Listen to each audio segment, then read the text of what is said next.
Happy Diwali to you and your family. मुझे मालूम है आप लोग दिवाली मनाने में व्यस्त होंगे, फिर भी मैं सोचा कि थोड़ा चलो, बच्चे तो दिवाली मना रहे हैं, कोई बात नहीं। मैं आपके लिए एक इम्पोर्टेंट थ्योरम लेके आया हूं। इसको मैं रेडी करके प्रस्तुत कर दूंगा। जब आपका दिवाली कंप्लीट हो जाएगा तो आपको ये हेल्प करेगा, जरूर हेल्प करेगा। क्या चैप्टर है? क्वाड्रिलेटरल चैप्टर है, mid point theorem, NCERT class 9। ये थ्योरम क्या है ना, the line segment joining the mid point of two sides of a triangle is parallel to the third side and half of it. यानी कि A B C अगर एक triangle है, D is the mid point of A B and A E is the mid point of A C, then according to the theorem DE parallel to BC and DE is half BC। ये DE जो है BC से parallel होगा और BC का आधा होगा। हमको ये प्रूव करना है। स्टेटमेंट में लिख रखा हूं, गिवन भी मैंने लिख दिया। A B C is a triangle, D and E are the midpoints of AB and AC respectively। D and E ये दो पॉइंट, ये AC का मिड पॉइंट है, ये AB का मिड पॉइंट है। ये गिवन हमें दिया हुआ है। टू प्रूव क्या करना है ना, DE parallel to BC and DE is half BC, BC का आधा होगा। ये हमें प्रूव करना है। और क्या करना है, कंस्ट्रक्शन इसके लिए चाहिए। इसके लिए कंस्ट्रक्शन चाहिए, बिना कंस्ट्रक्शन के हम प्रूव नहीं कर सकते। तो हमको क्या कंस्ट्रक्शन करना पड़ेगा ने मैंने किया हुआ है, produce DE to F। DE को F तक प्रोड्यूस करो, यानी कि एक्सटेंड करो, बढ़ाओ। कैसे बढ़ाओगे? कंडीशन है ना, DE जितना EF उतना होना चाहिए। DE is equal to EF। अब FC को ज्वाइन करो। अब ये आपका एक क्वाड्रिलेटरल बन गया। ये क्वाड्रिलेटरल को हमको क्या प्रूव करना होगा कि ये क्वाड्रिलेटरल एक पैरेललोग्राम है। हमारा काम यहीं से शुरू होगा, जो अभी मैं शुरू करने वाला हूं। लेकिन मुझे उससे पहले ये बोर्ड को क्या करना पड़ेगा, क्लीन करना पड़ेगा। तो 5 मिनट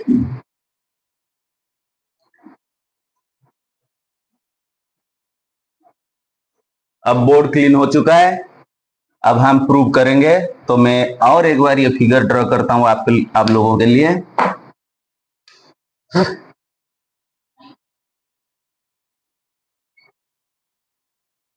ये ट्रायंगल एबीसी हो गया।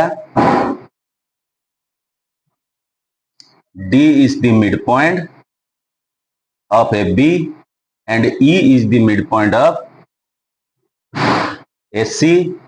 DE extended up to a point F such that DE is equal to EF and join FC। FC को ज्वाइन कर दो। यहां तक हम गए थे, अब यहां से हम आगे जाएंगे, प्रूफ हम करेंगे इसको। ये प्रूफ कैसे होगा, कहां से हम शुरू करेंगे? नहीं, जो एक्स्ट्रा पार्ट हमने कंस्ट्रक्शन किया हुआ है, इसका तो कोई रोल होगा इस प्रूफ में, तो वहीं से ही हम शुरू करेंगे। क्या करना होगा ना, ये जो ट्रायंगल दो बना, ये दो ट्रायंगल को हम कॉन्ग्रुएंट प्रूव करेंगे। तो पहले यहीं से शुरू करो। इन ट्रायंगल ADE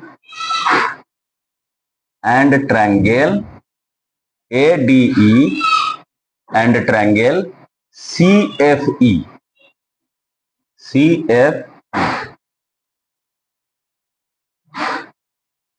ये दो ट्रायंगल में हमको 3 क्राइटेरिया इक्वल शो करना पड़ेगा। सबसे पहला वाला क्राइटेरिया क्या है ना, E is the mid point है। So AE is equal to CE।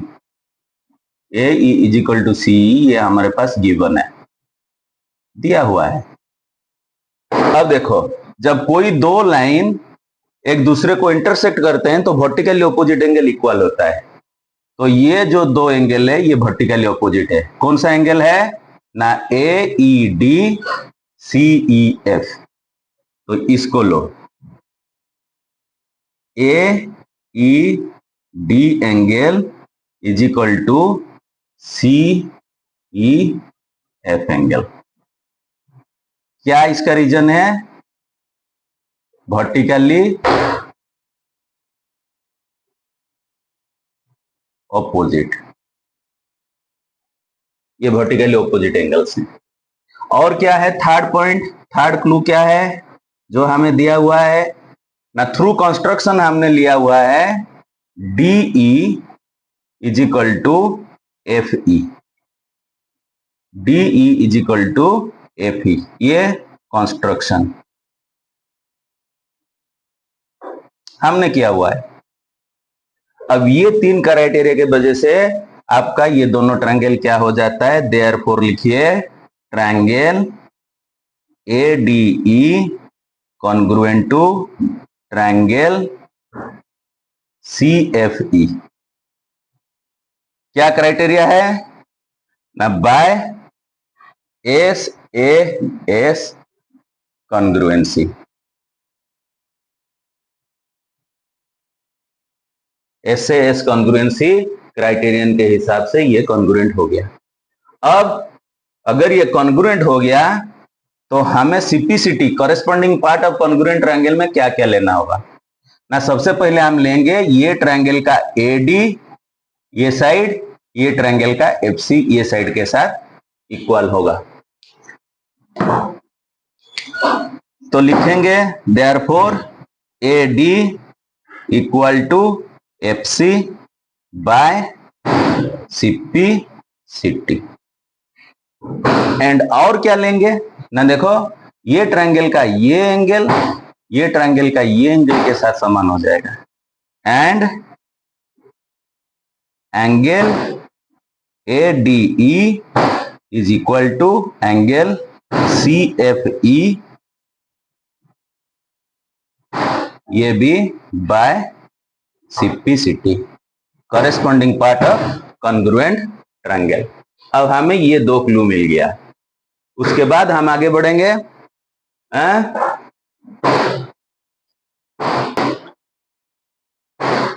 अब देखिए हमें क्या क्या क्लू मिल चुका है ना? A D is equal to C F, A D is equal to C F. अगर A D is equal to C F हो गया, ए डी किसके साथ समान है? डी इज द अगर मिड पॉइंट होगा तो डी बी के साथ समान है। So B D is equal to C F हो जाएगा आपका, B D is equal to C F. यानी कि ये दो साइड ये क्वाड्रिलेटरल का हमें इक्वल मिल गया। और देखिए सेकेंड सीपीसीटी से क्या मिलेगा हमको? Again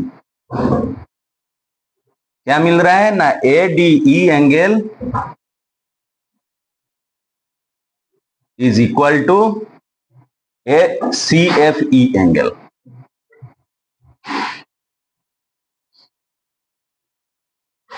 but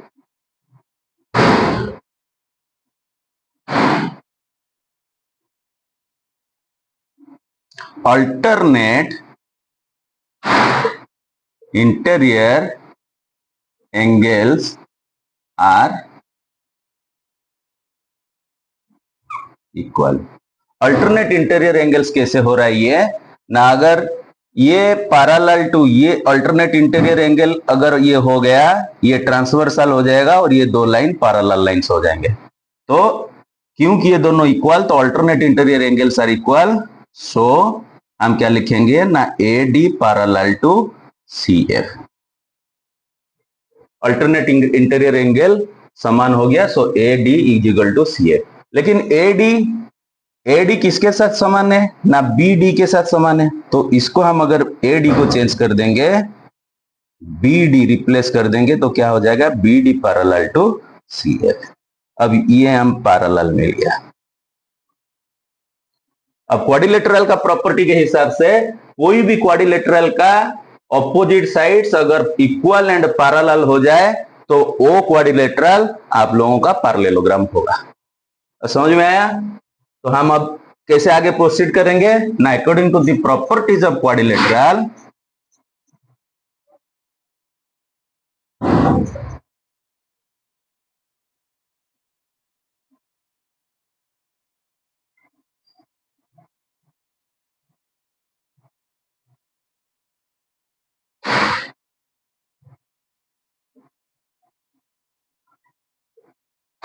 if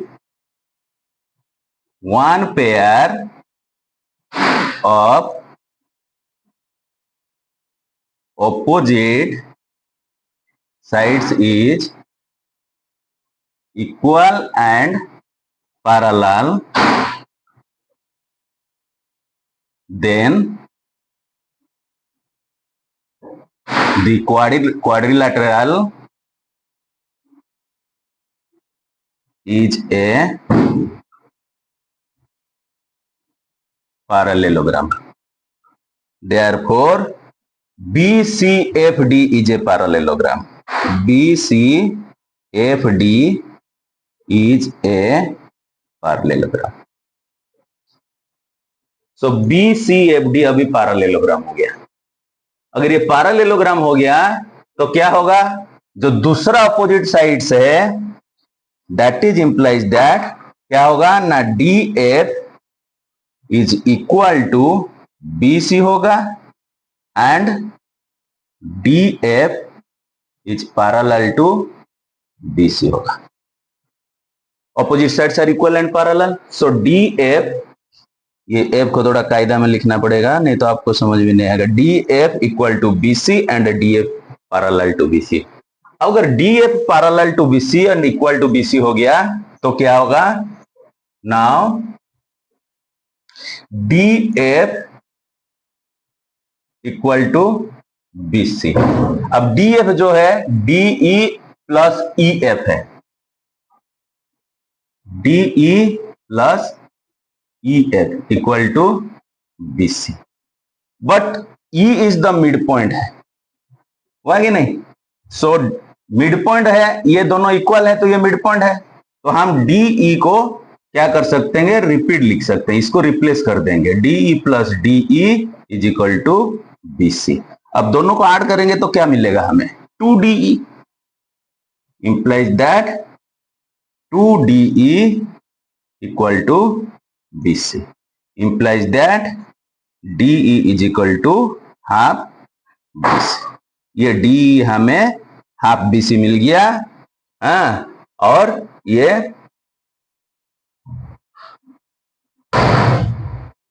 DE half BC मिल गया और DE जो है वो पैरेलल टू BC मिल गया. समझ में आ रहा है कि नहीं. अगर DF and if DF is parallel to BC, then DF का पार्ट क्या है, DF एक ही लाइन है, ये 3 पॉइंट कोलिनियर पॉइंट्स हैं तो ये एक स्ट्रेट लाइन में आते हैं. अगर ये स्ट्रेट लाइन में आते हैं तो DE also parallel to BC. ये इधर मिल गया, DE half BC, DE parallel to BC, hence proved.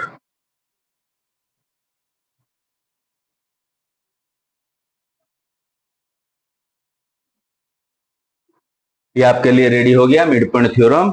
अब इसको देखिए. Happy Diwali, thank you very much.